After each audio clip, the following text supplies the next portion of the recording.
വിജയങ്ങളുടെ ചരിത്രം പറയുവാനുണ്ട്. ഒരുപാട് മത്സരങ്ങളുടെ കഥകൾ പറയുവാനുണ്ട്.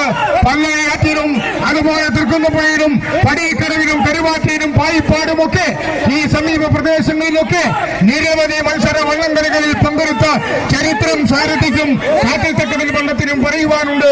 ഇവിടെ നല്ലൊരു മത്സരം ഞങ്ങൾ കാഴ്ചവെക്കും എന്ന് പ്രഖ്യാപിച്ചുകൊണ്ടാണ് ഒന്നാം ട്രാക്കിലൂടെ സാരഥിയും മൂന്നാം ട്രാക്കിലൂടെ കാട്ടിൽത്തക്കതിൽ വള്ളവും വരുന്നത്.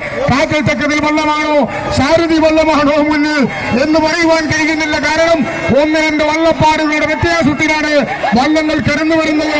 ഏത് ട്രാക്കിലൂടെയാണ് എന്ന് അവർക്ക് പോലും നിശ്ചയമുണ്ടോ എന്ന് എനിക്ക് സംശയമാണ്. ആ രീതിയിലാണ് വള്ളങ്ങൾ കടന്നു വരുന്നത്.